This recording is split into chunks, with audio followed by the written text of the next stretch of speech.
Reading the Times for Tuesday, January 28th, 2020. Bolton revelations anger Republicans, fueling push for impeachment witnesses. The White House and Senate Republican leaders struggled on Monday to salvage their plans for a quick acquittal of President Trump after a new account by his former National Security Advisor John R. Bolton corroborated a central piece of the impeachment case against him. As evening set in, Mr. Dershowitz made the legal team's only reference to Mr. Bolton, telling senators that the description of Mr. Trump's actions in his manuscript would not constitute an impeachable offense. He added, "Let me repeat, nothing in the Bolton revelations, even if true, would rise to the level of an abuse of power or an impeachable offense." Behind closed doors, Republicans were singularly focused on the former National Security Advisor's account, which stoked turmoil in their ranks and opened cracks in the near monolithic support for the White House strategy of denying witnesses and rushing toward a final verdict, almost certain to be acquittal. Even Senator Lindsey Graham, Republican of South Carolina, and usually a reliable Trump ally, said that Mr. Bolton may be a relevant witness, and he would like to see a copy of Mr. Bolton's manuscript. John Bolton's account upends Trump's denials, but will it upend Trump? Directly contradicting Mr. Bolton's account, Michael Purpura, a deputy White House counsel, asserted that anyone who spoke with the president said that the president made clear that there was no linkage between security assistance and investigations. By the end of the day, Alan M. Dershowitz, another lawyer for Mr. Trump, acknowledged the new account but told senators that nothing in the Bolton revelations, even if true, would rise to the level of an abuse of power or an impeachable offense. Privately, the president's legal team braced for the possibility that the Senate would vote to call witnesses as they tried to diffuse anger among Republican senators who felt blindsided. Mr. Bolton abruptly left the White House in September after months of tension with the president over his policies toward North Korea, Iran, Afghanistan, and Ukraine. The president insisted that he fired him, while Mr. Bolton insisted he resigned. In their trial brief, the president's lawyers wrote, "Not a single witness with actual knowledge ever testified that the president suggested any connection between announcing investigations and security assistance. Assumptions, presumptions, and speculation based on hearsay are all that House Democrats can rely on to spin their tale of a quid pro quo." The House managers prosecuting Mr. Trump said that underestimated the strength of their evidence. But either way, Mr. Bolton's recollection is clearly a first-hand account, not a presumption, which at least some in the White House knew at the time the brief was filed and the presentation was made on the Senate floor over the weekend. What if we all get sick? Coronavirus strains China's health system. Videos circulating on Chinese social media show doctors straining to handle the enormous workload and hospital corridors loaded with patients, some of whom appear to be dead. Despite having dealt with the SARS coronavirus nearly 2 decades ago, many Chinese hospitals in smaller cities are not fully prepared to deal with a major outbreak like the current virus. With medical facilities in short supply, the local government has also pledged to build a new 1,000-bed hospital in 10 days and vowed that another new 1,300-bed hospital would be ready by the middle of next month.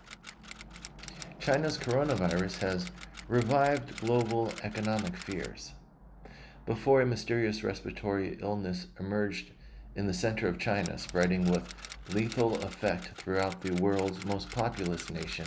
Concerns about the health of the global economy had been easing, replaced by a measure of optimism. Wuhan is a hub of industry, sometimes called the Chicago of China, intensifying the quarantine's implications for the national economy. Most directly, China's neighbors would absorb the effects, especially those dependent on tourists from China, among them Hong Kong, the Philippines, Singapore, Thailand, and Vietnam. Flying into patchy fog, Kobe Bryant's pilot had a decision to make. On board with him was his daughter Gianna, 13, a star player whom many had predicted had a future in the WNBA. In addition to Mr. Bryant and his daughter, the crash also killed 2 of her teammates, an assistant coach, the helicopter's pilot, and 3 other adults, one of whom was a college baseball coach. A pilot is responsible for determining whether it is safe to fly in current and expected conditions, and a pilot is also responsible for determining flight visibility, said the FAA official, who spoke on the condition of anonymity because he was not authorized to discuss details of the investigation. In an audio recording of the flight's last communications posted online, an air traffic controller can be heard asking the pilot if he had asked for flight following, which allows controllers to track the flight and alert pilots to any traffic hazards under his special visual flight clearance. At Auschwitz, Holocaust survivors plead, "Never forget. You will make sure that these horrors are never repeated. I'm sorry, I apologize for the emotions." The ceremony at Auschwitz culminated a week of events around the world, including a commemoration in Jerusalem attended by dozens of world leaders who urged collective vigilance against a resurgence of anti-Semitism worldwide. People would love to forget the hard truths, and that's why we need to keep coming back here to refresh our memories and keep the world from acquiring amnesia, said Mr. Lesser, founder of Zakor, a foundation dedicated to ensuring the remembrance of the Holocaust. Speaking during the ceremony, he urged people to pay attention to what was happening in the world and to speak out. A knight in Gucci armor helps charge a geothermal dragon. A geothermal company wants to build a plant on a fallow field near his land to protect the area's biodiversity. She had waged an earlier battle against the invasion of lucrative hazelnut trees planted to feed Italy's insatiable hunger for Nutella.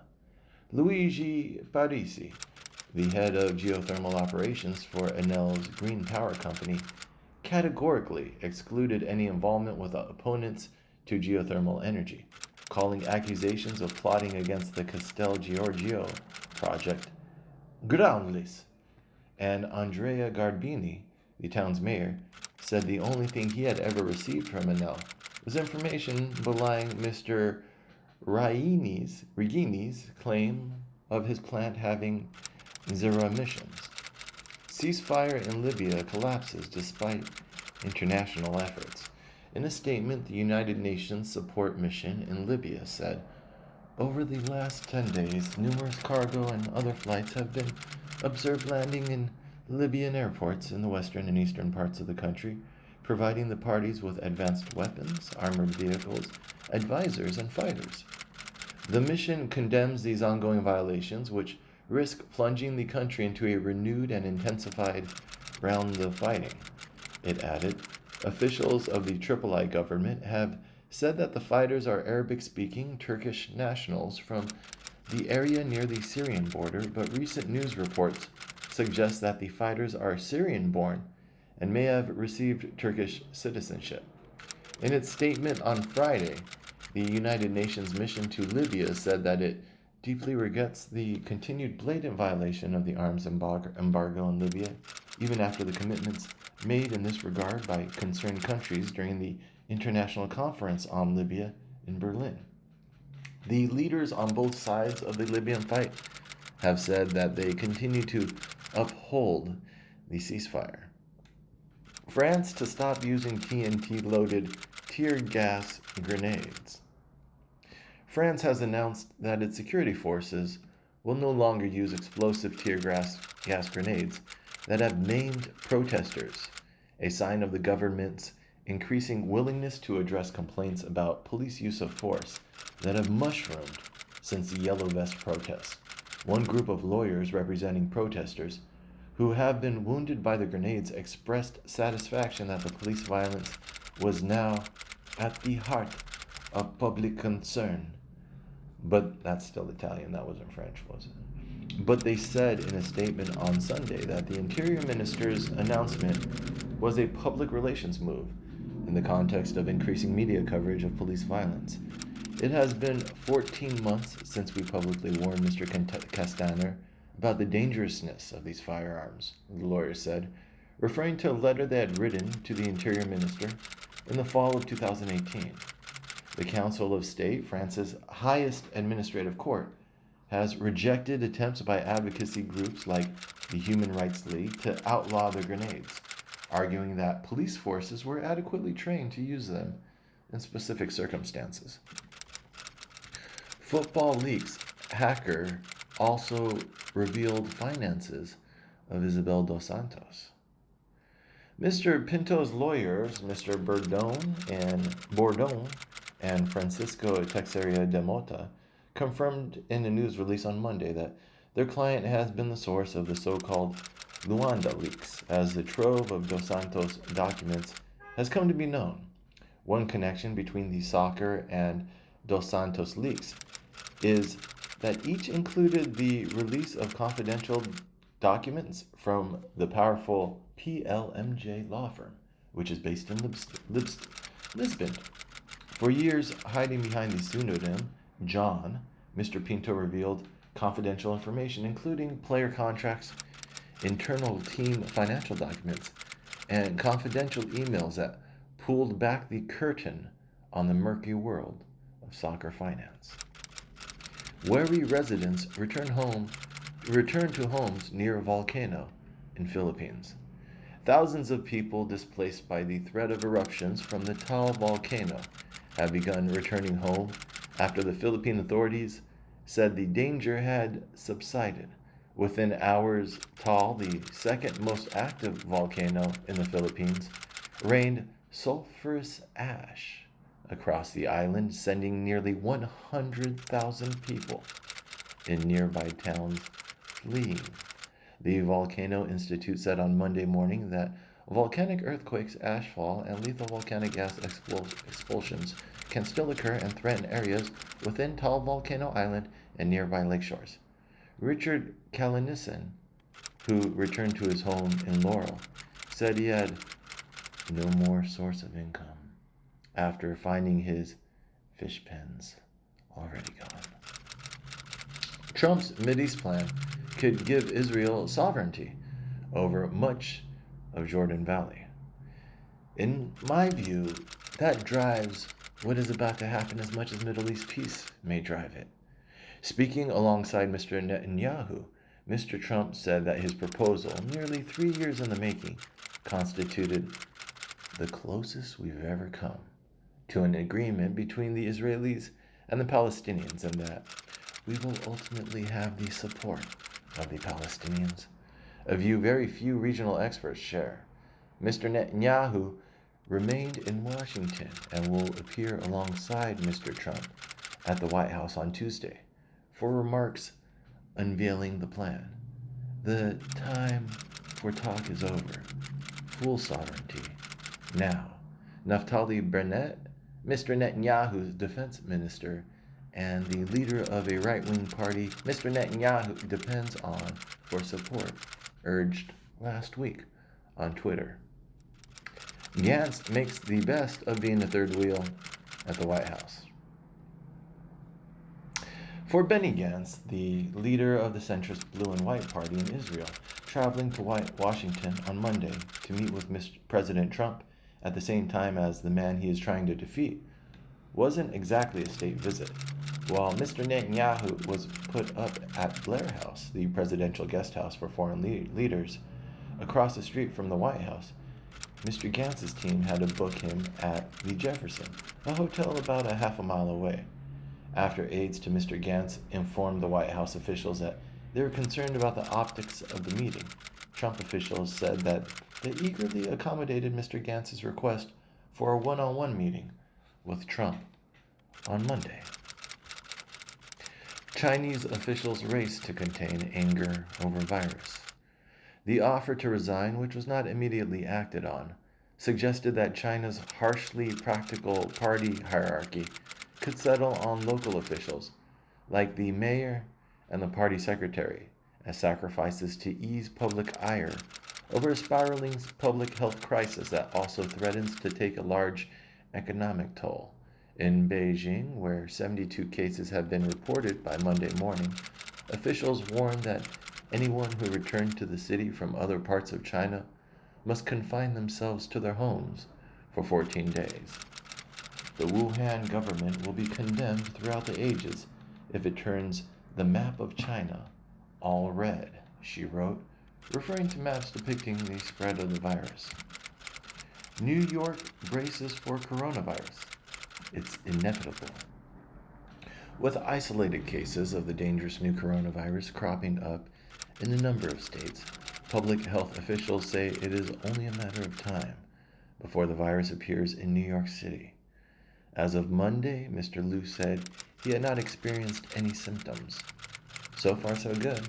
Last year, the Yellow Crane Club, which has moved more than 500 members of mainly immigrants from Wuhan and their families, hosted a Lunar New Year celebration at a banquet hall in Flushing, Queens.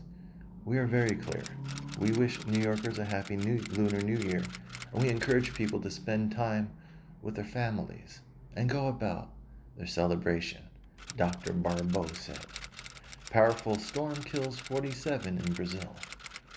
Heavy rains swept over southeastern Brazil, leaving at least 47 people dead and 4 missing and forcing over 18,000 people from their homes. The storms began just as residents of Brumadinho, a town in the same state, gathered for the first anniversary of a dam break that left up to 270 dead. The fire department, which scrambled to help victims of the storm, is still looking for 11 people who went missing and are presumed dead after the dam burst, releasing an avalanche of mud. While we are working to rescue people, we know that the longer people are missing, the smaller the chance we have of finding them, he said. U.S. military plane crashed in Afghanistan, officials confirm. An American military aircraft crashed in a Taliban-controlled area outside of Kabul on Monday, the United States Military Command in Afghanistan said, following hours of confusion after officials had initially identified the plane as a passenger airline. The statement described the plane as a United States Bombardier E-11, a rare advanced communication aircraft deployed to Afghanistan and used to help ground troops talk to American aircraft overhead.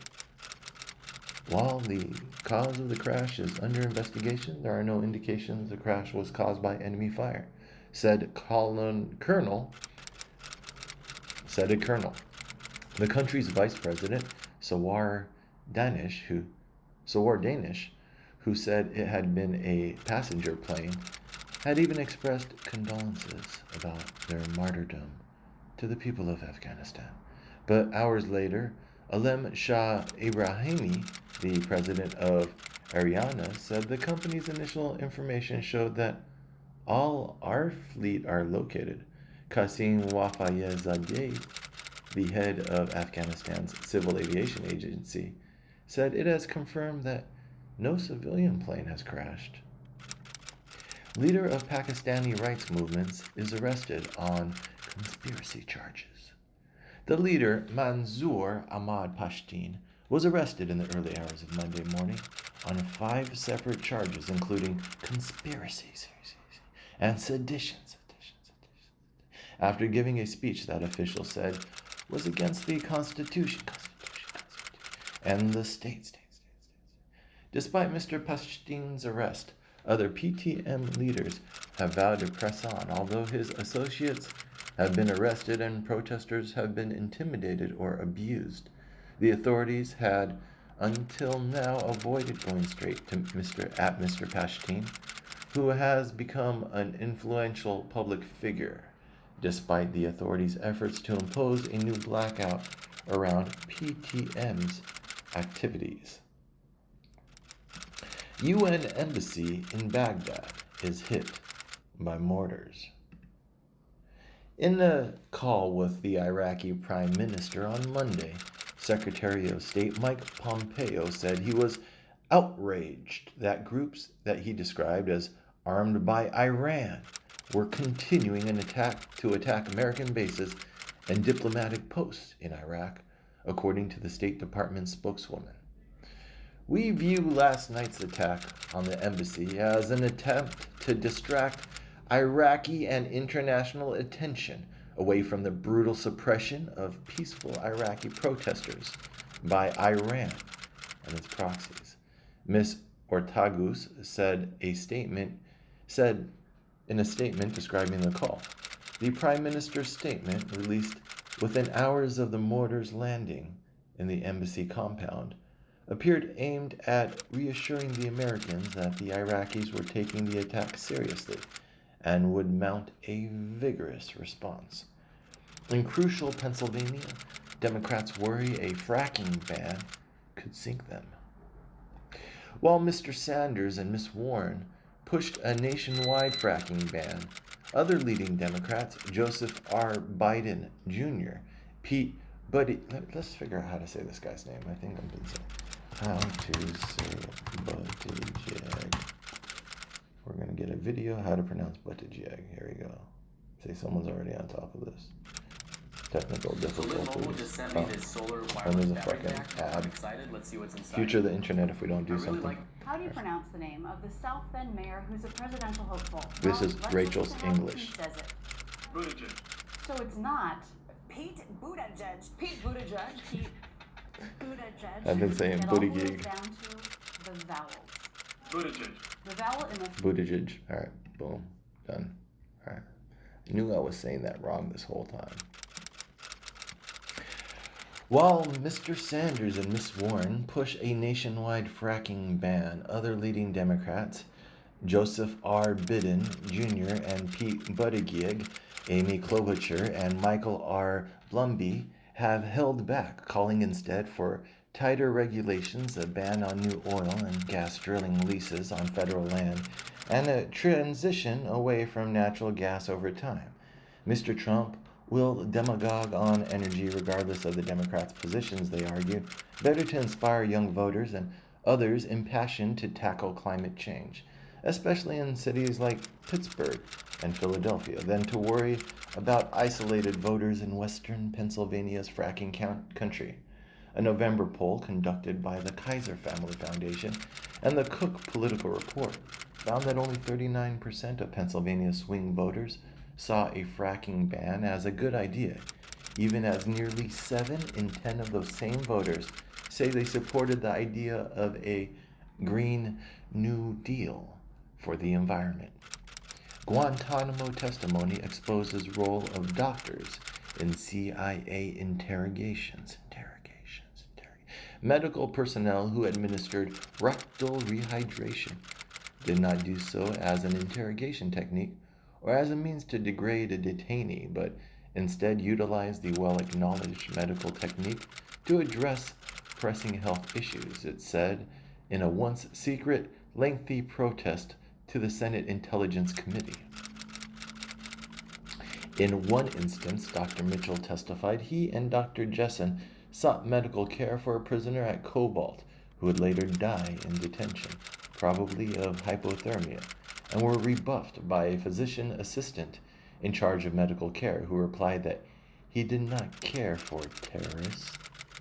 The CIA has acknowledged other roles by its medical staff during interrogations, including measuring the swelling of a prisoner's leg during sleep deprivation, monitoring the breathing of hooded prisoners during rendition flights, and conducting anal cavity checks in prisoners as they left and arrived at the sites where they were held.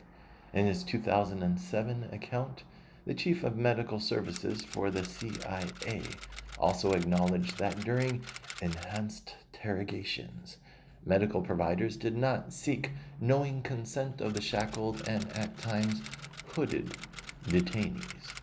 Doctors could face criminal charges for treating transgendered teens. Once you pass one of these bills somewhere, it gets a heck of a lot easier to pass them somewhere else, said Libby Scarin, the policy director for the American Civil Liberties Union of South Dakota, which opposes the bill banning treatment for transgendered teens and has threatened to sue if it becomes law. 3 House Republicans voted against sending the bill to the full House after a hearing in which out-of-state proponents of the bill testified on video. Samson Metler, a 22-year-old college student in Sioux Falls who is transgender, said he was dismayed to hear about the bill several weeks ago, particularly knowing that other bills that would have curtailed transgender rights have already failed in South Dakota. There's nothing left. An inferno tears through Alabama boat dock, killing 8. Tim Kazort drove fast through the early morning darkness, swerving on windy country roads toward a fire that had lit up a patch of the northern Alabama sky. There's nothing left. Shortly after midnight, the authorities said an inferno tore through the dock at Jackson County Park, a recreational area in Scottsboro, Alabama. The exploding fuel tanks and settling loose flaming vessels that drifted out into the river. Exploding fuel tanks and setting loose flaming vessels that drifted out into the river. Mr. Kazort huddled with his family outside a cabin, a short stroll from the docks, where they cried. Bond over Beethoven led to Kobe Bryant's Oscar for Dear Basketball. Keene's rough pencil drawing depicts Bryant as both a Los Angeles Lakers superstar and as a small boy, executing the same leaps and dribbling maneuvers. Looking back Sunday after hearing of Bryant's death in a helicopter crash at age 41, Keene said sadly, Kobe was the most passionate man, who was always led by his heart and his intellect. He was a great thinker with an insatiable hunger for learning. As soon as he stepped into animation, he eagerly began soaking up every aspect of it. And working with him was a dream, and one of the high points of my career. Keene, who hadn't touched a basketball since high school gym class, insisted at the time that the athlete, he couldn't have picked a worse animator for basketball. In a 2017 interview, Bryant expressed why he thought the contrary. Keene, who had animated Beast in Disney's Beauty and the Beast to Beethoven's Ninth Symphony, was amazed to learn that in one championship game, Kobe structured his performance and the strategy of the game to the rhythms of Beethoven's Fifth Symphony. Bryant explained in the 2017 interview, every game has a structure. Just like a piece of music has a structure and momentum, you have to be conscious of how that momentum is building to be able to shift or alter it. Keene recalled studying game footage with Bryant. In Los Angeles, Latinos are mourning Kobe Bryant as a compa. Fans have brought tall candles, many of them bearing the image of the Virgen de Guadalupe, to Staples Center and to newly painted Kobe Bryant murals scattered throughout the city.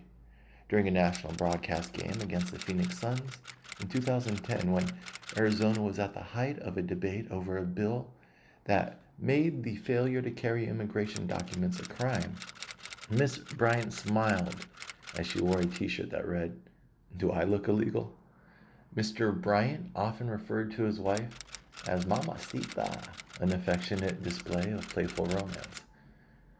A big part of Kobe's story is that he was always a little bit of an outsider, said Shay Serrano, a sports writer and the author of Basketball, a collection of questions asked, answered, illustrated. He became a global superstar in Los Angeles and adopted his hometown, which is hugely Latino. And if you talk to enough Latinos, I think you would get that we all feel the same sort of thing in our bones, that we're really treated somewhat as outsiders.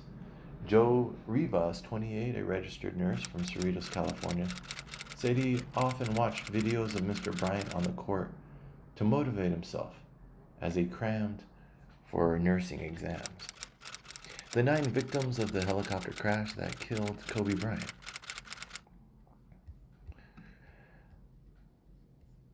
As an NBA star who spent 20 seasons with Los Angeles Lakers, Mr. Bryant gave himself the nickname Black Mamba.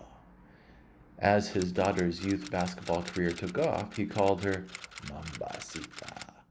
On Sunday, father and daughter were on their way to a youth basketball tournament at Mr. Bryant's Academy in Thousand Oaks, California, northwest of Los Angeles, when the helicopter went down.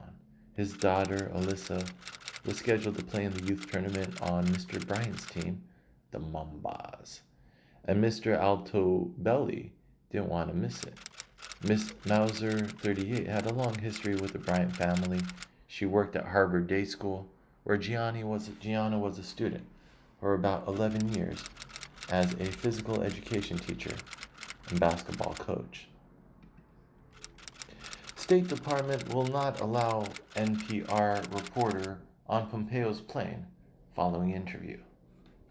The State Department will not allow NPR's diplomatic correspondent on Secretary of State Mike Pompeo's government airplane for an upcoming trip, which includes a stop in Ukraine following the Secretary's extraordinary outburst last week over being questioned about Ukraine during an interview with the network.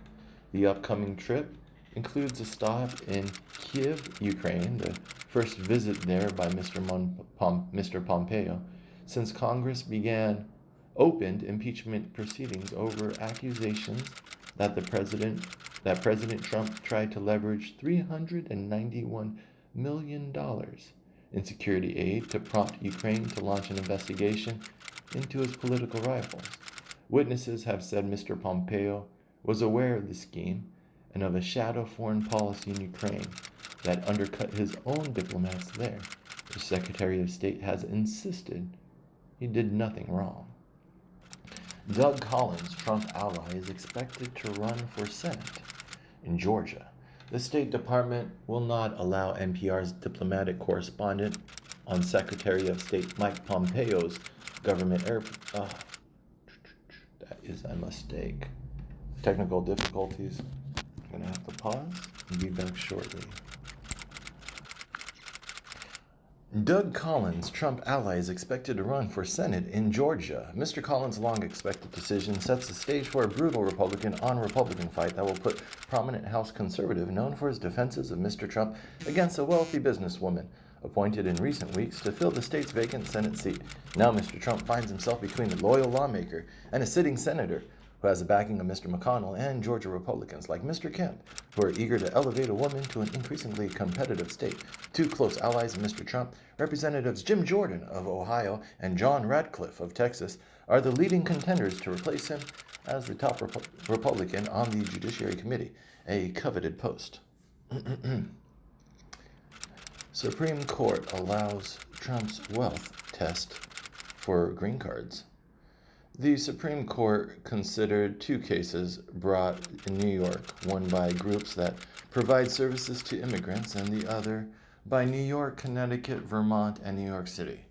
As the brief and furious history of the regulation before us illustrates, the routine issuance of universal injunctions is patently unworkable, sowing chaos for litigants, the government, courts, and all those affected by these conflicting decisions. I concur in the court's decision to issue a stay.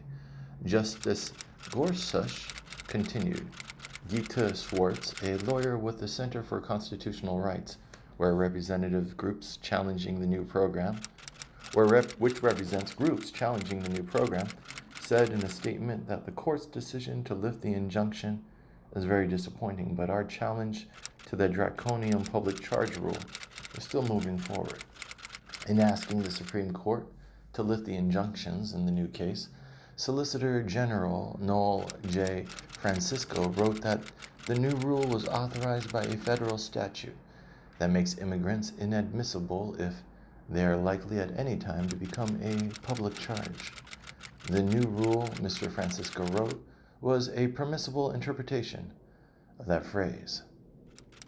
Bolton was concerned that Trump did favors for autocratic leaders, books said. Mr. Bolton's account underscores the fact that the unease about Mr. Trump's seeming embrace of authoritarian leaders, long expressed by experts and his opponents, also existed among some of the senior cabinet officials entrusted by the president to carry out his foreign policy and national security agendas. Any assertion to the contrary is unfounded speculation. Dean Paquet, the executive editor of the Times, responded that the Times does not discuss its sources, but I should point out that no one has questioned the accuracy of our report. Mr. Bolton wrote in the manuscript that Mr. Barr singled out Mr. Trump's conversations with Mr. Xi about the Chinese telecommunications firm ZTE, which agreed in 2017 to plead guilty and pay heavy fines for violating American sanctions on doing business with North Korea, Iran, and other countries.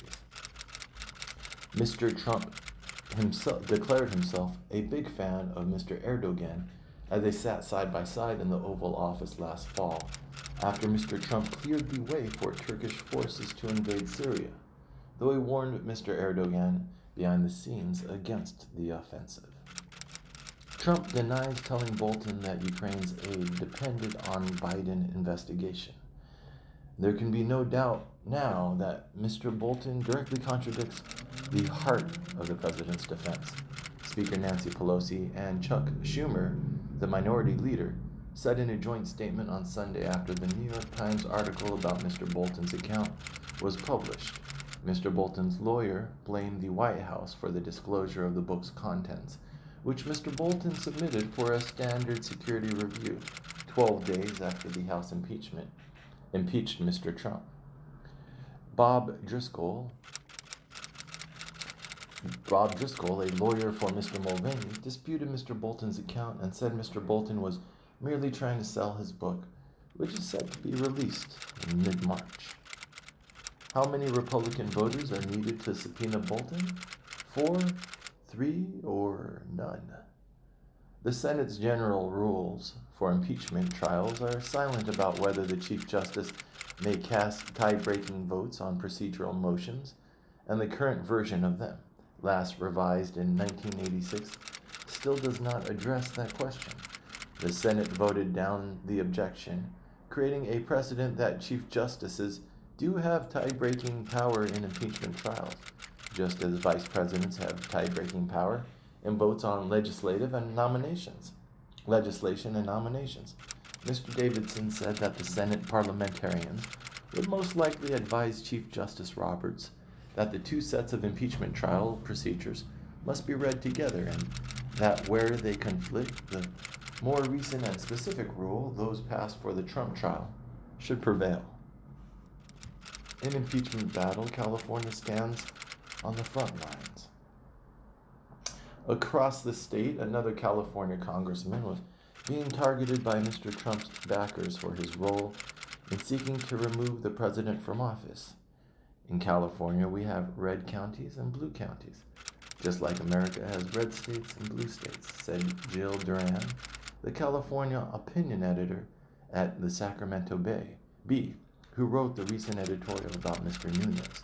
The Republican Party is hobbled in California, and many moderate Republicans believe it will only become less influential in years ahead. The party has been on a steady decline for nearly 20 years in the state, where Richard M. Nixon was born and where Ronald Reagan was one of its most successful governors. A guide to the case for and against removing Mr. Trump. Excerpts from articles of impeachment. President Trump, acting both directly and through his agents within and outside the United States government, corruptly solicited the government of Ukraine to publicly announce investigations. Evidence 4. In a July phone call immediately after discussion of military aid, Mr. Trump asked President Volodymyr Zelensky of Ukraine to do us a favor and pursue investigations that could give him personal political benefits. A new set of documents shows that Mr. Giuliani expressed to Mr. Zelensky that he was working with the president's knowledge and consent. One witness said that Mr. Giuliani was representing Mr. Trump's desires when he demanded that Ukraine make a public statement announcing investigations of the 2016 elections, DNC server, and Burisma. Republicans have argued there was no explicit quid pro quo in the reconstructed transcript of the phone call, and Mr. Zelensky has said that he did not feel pressured by Mr. Trump. Excerpt: President Trump conditioned 2 official acts on the public announcement that he had requested a head of state meeting at the White House, which the president of Ukraine sought to demonstrate continued United States support for the government of Ukraine in the face of Russian aggression. Evidence 4. The conditions for the meeting were laid out in a text message from Mr. Volker to Andriy Yermak, President Zelensky's top aide. How Pete Buttigieg tailors his message to black and white voters. The divergent approaches illustrate Mr. Buttigieg's continuing effort to introduce himself to black voters, many of whom have far stronger and longer political ties to former Vice President Joseph R. Biden Jr. Mr. Buttigieg's campaign style in South Carolina also shifts the attention and focus onto black voters themselves in an effort to show he's working to understand their concerns and priorities, forge a connection to their lives. At a campaign rally earlier this month in downtown Des Moines, Mr. Buttigieg faced these questions. What is your stance on Medicare and Social Security? How would you start mending fences with our allies? What is your plan to help teachers? What is your position on net neutrality? What is your plan for mental health care? Will you lower health care costs? In Monk Corner, South Carolina on Thursday, Mr. Buttigieg sat down with Charlemagne the God, the host of the Breakfast Club syndicated radio show, which focuses on black culture. The good news from a federal perspective with the powers of the presidency is that we have an opportunity to engage the entire American people's entrepreneurial range with all of black America in every region of the country, which means you're not confined to a particular geography. J.A. Moore, a South Carolina state representative who attended Mr. Buttigieg's stops in the state Thursday, said it was critical for Mr. Buttigieg to face tough questions from black audiences. Bloomberg is taunting Trump, and Trump is taking the bait. What Mr. Trump should do, Mr. Bloomberg advised, was to hire a lot of people smarter than you. Mike, Mr. Trump replied tersely, there's no one smarter than me. A startled Mr. Bloomberg paused before turning the conversation to a less fraught subject, golf. Bloomberg weighed a presidential run last winter. Some Trump advisors thought he would make a useful target for Mr. Trump, always in need of a foil, because of his history of trying to ban sugary drinks in New York City and his advocacy against guns. Mr. Trump, after backing Democrats when Mr. Bloomberg was running for mayor as a Republican in 2001, became a full-throated supporter of the new mayor as their daughters Ivanka Trump and Georgina Bloomberg appeared in a documentary about children of privilege, lamenting the complexity of their lives. Biden's Iowa problem. Our poll suggests his voters aren't the caucusing type. 1/3 of people who participated in a recent Iowa Democratic primary usually considered all but certain voters, said they weren't likely to caucus, and these voters backed Mr. Biden by 11 points.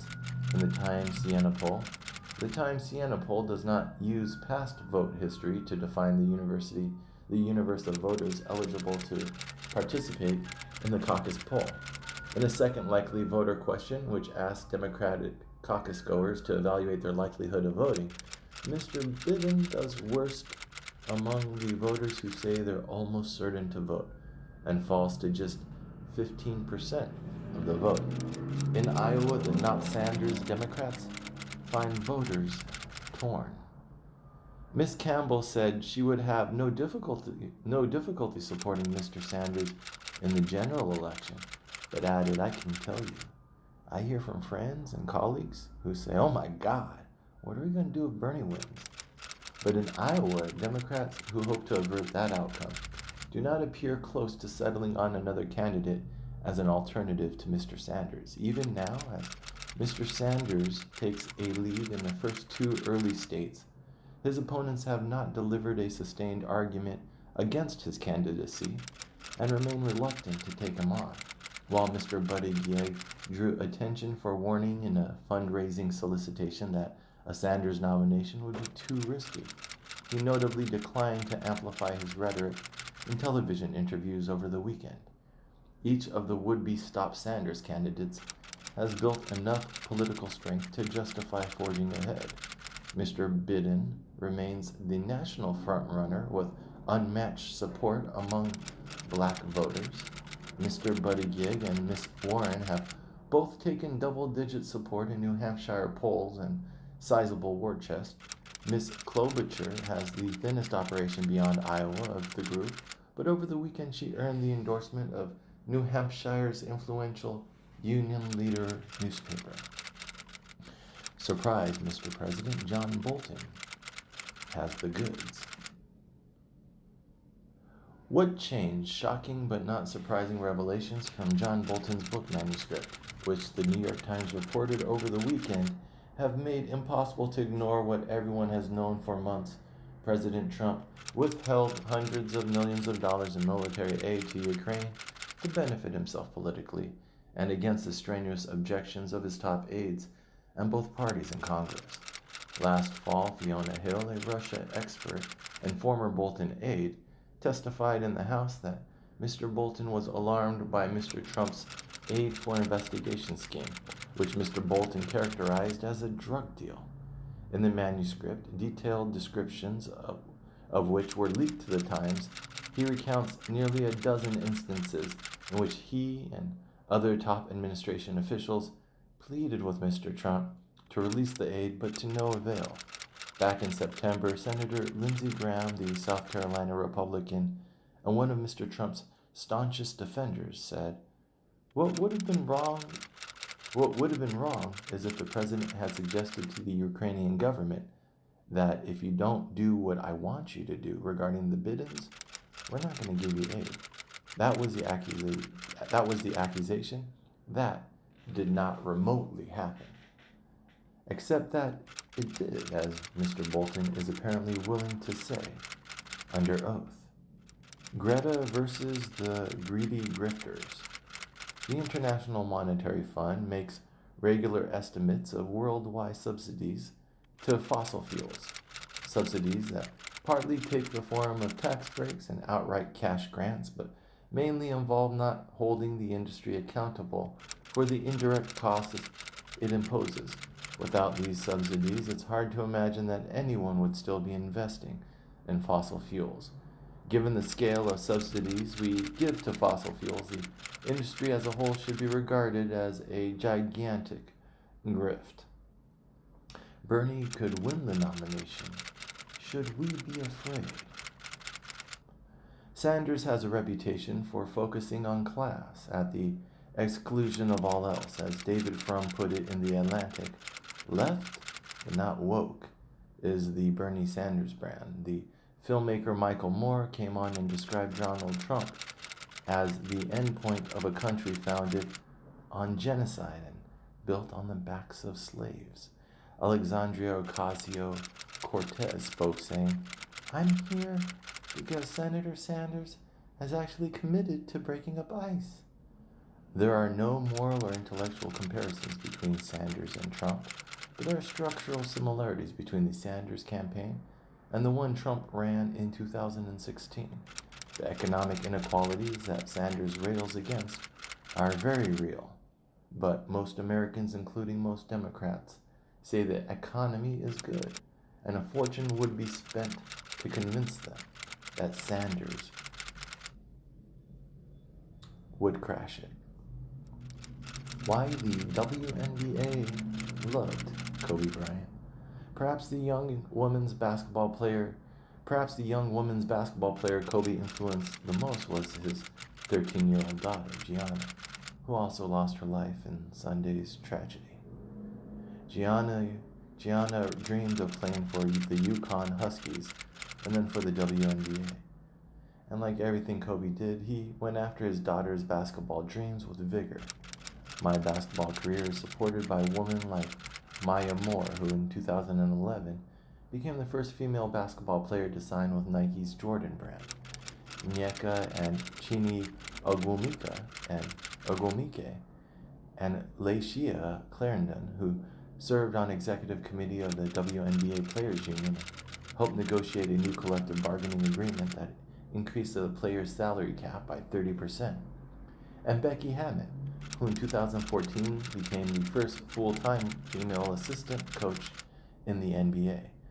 For years, these players have spoken out in articles in the Players Tribune, on sport talk shows, and panels to demand more respect and fair compensation for our sport. Listen up, liberals. You're not doing politics right. In 2018 survey, I found that college-educated whites reported spending much more time on political consumption than did blacks and Hispanics, but significantly less time volunteering in political organizations.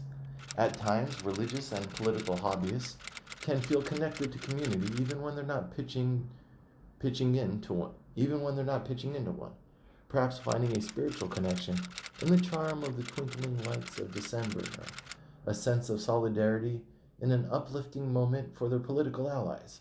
In the gloom of late January, when the holiday parties are over, and in the darkness of political defeat, when their preferred presidential candidate is no longer running on the impeachment trial isn't going how they dreamed it would be, the now melancholy religious and political hobbyists lack any communal routine to motivate them. Yes, Secretary Pompeo, Americans should care about Ukraine. As Secretary of State, Mike Pompeo prepares to meet President Volodymyr Zelensky of Ukraine in Kiev later this week, he has reportedly asked, "Do Americans care about Ukraine?" Here's why the answer should be yes. Ukraine is defending itself and the West against Russian attack. American security assistance to Ukraine regularly receives broad bipartisan support in Congress.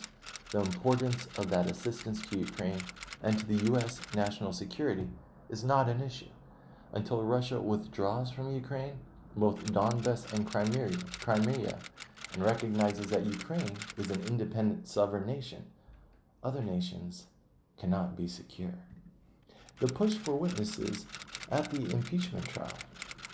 Senator jurors are free to consider the Times report as evidence against the president without Mr. Bolton's having actually testified. Please, Chief Justice Roberts, we implore you, if the majority of Americans, including the majority of Republicans, want witnesses and relevant documents included in the impeachment trial, you can exercise your power to make it happen. I'm curious, is it typical for American presidents to order complete strangers to remove American ambassadors? Listen carefully. Remembering Kobe Bryant. Today, we all cry. For 2 years in the 90s, I chronicled Kobe Bryant's feats on the basketball court as a young journalist with the local paper, the Mainline Times. Though our paths diverged, I imagine seeing Kobe years later, both of us back home in Philadelphia. After several miserable years of unreliable subway service, my commute has recently become more bearable. that is definitely two different letters to the editor. The Spotted Pig, where employees were sexually harassed, closes. According to the agreement, the employees were to divide a lump payment of $240,000 from Mr. Friedman, then 20% of his profits from the Spotted Pig for 10 years. In his statement, Mr. Friedman suggested that his resources were exhausted. I've spent all my family's savings to keep the pig open. Sadly, it wasn't enough. We've been unable to raise funds or sell the business, which we needed to do to pay the rent and other debts. The pig has been running in the red for a long time, and so it must close. I love the Spotted Pig and all the staff who helped make it such an iconic place. The statement added, in 2018, the chefs Gabrielle Hamilton and Ashley Merriman, owners of Prune in the East Village, offered to buy part of the Spotted Pig and rebuild it alongside Mr. Friedman as a model workplace for women, an idea that was greeted with heated criticism because Mr. Friedman would continue to receive financial benefit. Stephanie Parze, ex-boyfriend, confessed to her killing in suicide note. The day before she was last seen alive, Mr. Osbiljan sent Miss Parze angry and profane text messages that went unanswered. Prosecutors later learned that on October 29th, the night before Miss Parze was last seen alive, Mr. Osbiljan sent her a series of angry text messages and Facebook messages. For months, the Parze family and associates continued to conduct searches for Miss Parze's remains, an effort that involved hundreds of people that Mr. Parze referred to as Steph's Angels. They posted flyers and photos along U.S. Route 9 as they pleaded for information. Prince Andrew offers zero cooperation in the Epstein case, prosecutors say. Shortly after Mr. Epstein's death, Mr. Berman said in a statement that the investigation into the sex trafficking conspiracy was not finished, and prosecutors were committed to standing up for the brave young woman Mr. Epstein had abused. Prince Andrew said he met Mr. Epstein in 1999 and has acknowledged being Mr. Epstein's house guest. One of Mr. Epstein's accusers, Virginia Roberts Jeffrey, has said that Mr. Epstein trafficked her to Prince Andrew when she was 17 years old. With 130-mile coast, New Jersey marks a first in climate change fight. In New Jersey, Mr. Murphy's land use initiatives is in part a recognition that in order to reach its goals for reducing greenhouse gases, the state needed to add a new level of oversight to the building process to complement incentives aimed at changing individual and corporate behavior. The faster we move, the more credibility we move, he said, drives investment. The faster we move and the more credibly we move, he said, drives investment and jobs. Jeff Tittle, director of the New Jersey Sierra Club, said the proposal was a good opening step, but he said the urgency with which the DEP moves to adopt the new rules, as well as the regulation's final language, were essential variables for New Jersey to step to the forefront and say we're going to look at future climate impacts, and that it's going to be a driver of our decision making. That's exactly what all 50 states need to be doing. Gene Erb, director of the Environmental Analysis Group at the Edward J. Blaustein School of Planning and Public Policy at Rutgers University, said the school issued a report in March that evaluated New Jersey's climate change policies in relation to 14 other states. Weinstein trial and being raped recalls Project Runway assistant. On the witness stand on Monday, Miss Haley testified that after the alleged assault, she began using her last name, Haley, to avoid being easily found on Google. Mr. Weinstein's lawyers have said that Miss Haley and Mr. Weinstein had a consensual relationship for years. In an email from June 2008, Miss Haley wrote, "Hi Harvey, how are you? Great to see you." It ended with, Lots of love, Miriam. In another email from February 2009, Ms. Haley asked Mr. Weinstein if he had any leads on jobs, adding, "My cat needs feeding." This email ended with, "Hope you're super well." Ms. Haley acknowledged on cross-examination that even after her second sexual encounter with Mr. Weinstein, she did not stop seeing him.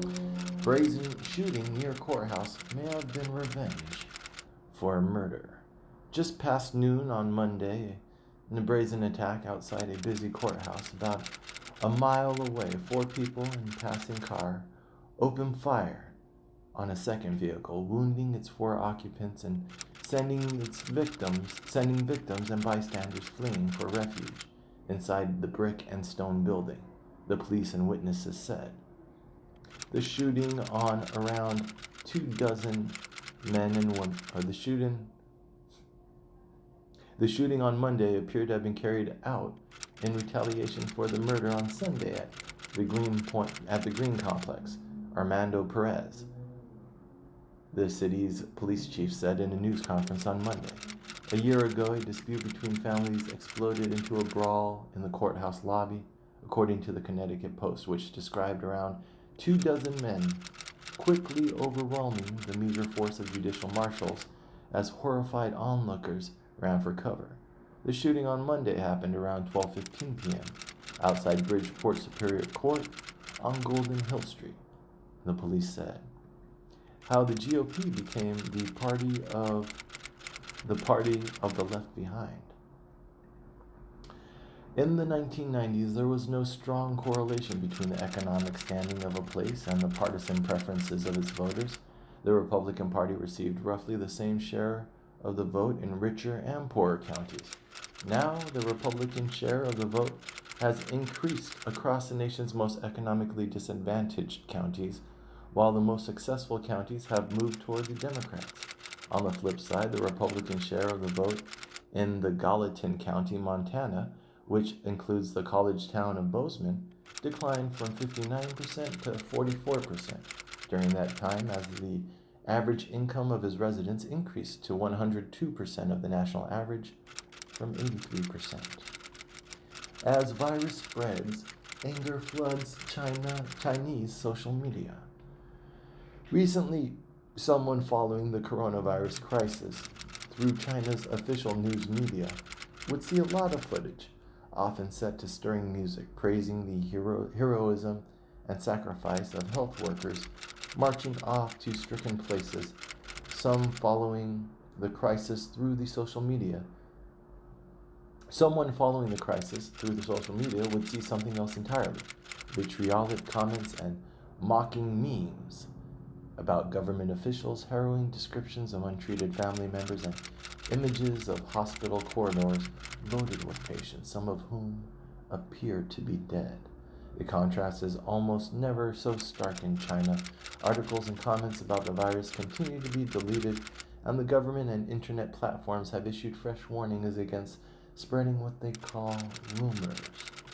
Chinese social media are full of anger, not because there was no censorship on this topic, but despite strong censorship, said Zhao Qiang, a research scientist at the School of Information at the University of California, Berkeley, and the founder of China Digital Times, a website that monitors Chinese internet controls.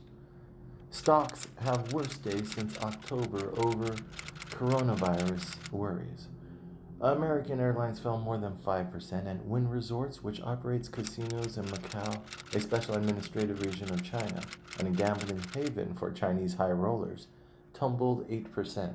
IPG Photonics, which makes lasers for cutting and welding and makes a significant share of its sales in China, fell more than 6%. Prices have declined about 10% since January 17th, when China confirmed multiple deaths from the virus. Martin Shkreli faces new accusations over high-priced drug. Martin Shkreli, a former pharmaceutical executive serving a 7-year prison sentence for defrauding investors, was accused on Monday of trying to maintain a monopoly over the life-saving drug Daraprim through anti-competitive tactics, Before Vieira's purchase of Daraprim, the drug had been accessible and affordable for decades. Daraprim is the only drug approved by the Federal Drug Administration to fight toxoplasmosis, which can kill people who have compromised immune systems, including babies and HIV patients. In haste to confirm Kobe Bryant news media stumbles. With the breakneck pace of reporting ushered in by digital media, reporters looking to be the first also put themselves at risk of publishing or broadcasting false reports, a pitfall that was in evidence as journalists competed to confirm the death of the 41-year-old basketball star so famous that he went by one name. We will update here as soon as we can confirm anything. Once it published its report, the Los Angeles Times, which had covered Mr. Bryant's 20-year career as a Los Angeles Laker, lifted its paywall Sunday to provide easier access to its articles about him. The loose reporting and social media discussion may have been a factor in President Trump's inaccurate tweet a little before 4 p.m. While most outlets were reporting that Mr. Bryant had been one of 5 people killed in the crash, Mr. Trump said reports indicated that Mr. Bryant and 3 others were dead. The cacophony of conflicting narratives caused many people on social media to complain about news organizations' haste. GM making Detroit plant a hub of electric and AV efforts. As part of the agreement, GM vowed to commit $3 billion to the plant's overhaul. As part of an existing joint venture, GM and South Korea's LG Chem have invested $2.3 billion in a separate plant near Lordstown, Ohio, which will make the battery cells that will power the electric vehicles made at the Detroit Hamtramck plant, the company said. The revisions require GM to invest at least $3.5 billion in the state over the next decade, including at the Detroit Hamtramck plant. Washington Post suspends a reporter after her tweets on Kobe Bryant. The Washington Post suspended one of its reporters, Felicia Sonmez, after she posted tweets on Sunday about Kobe Bryant in the hours after his death. National political reporter Felicia Sonmez was placed on administrative leave while the Post reviews whether tweets about the death of Kobe Bryant violated the Post newsroom's social media policy. Ms. Gantz said in a statement, "You might want to consider a hotel or a friend's place for the evening." The reaction among Ms. Sonmez's colleagues started to emerge on Monday with a post on Eric Wemple blog, the Post's media criticism column, and in a letter that was organized by the News Guild, the union that represents Post journalists, and signed by more than 200 staff members, including the paper's most prominent reporters. In the race for cheap airfare, it's you versus the machine. AI gives us more insights into our data and opportunities to be more nimble, she said, not only in room pricing, but in suggesting to hotel management how to price special offers and whom to send those offers to based on expected financial returns. In response to the fluctuating prices, corporate travel departments that book business trips for their employees have begun to develop strategies to catch the lowest prices. Hotels are more likely to display different prices for the same room on different websites than airlines do, he said. So Hopper monitors the web for lodging packages, flash sales, prices available only to customers in certain locations, and other rates. Delta fined for discriminating against Muslim passengers. Delta has been fined $50,000 after the Federal Transportation Department found that it discriminated against 3 Muslim passengers who had been cleared by the airline security but were barred from flights according to a consent order.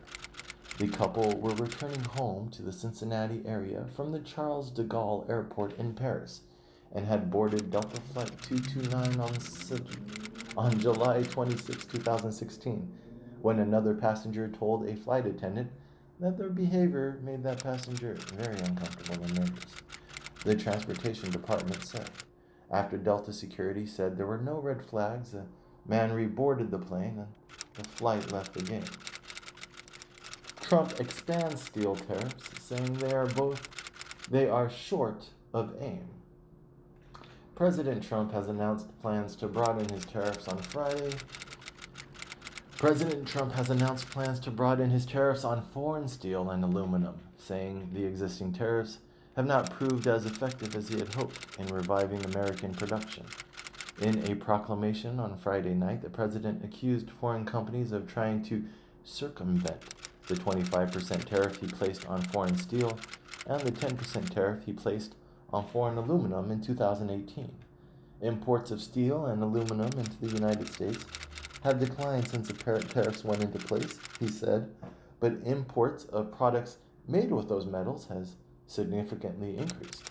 The net effect has been to erode the customer base for U.S. producers of aluminum and steel and undermine the effect of the original tariffs, Mr. Trump said.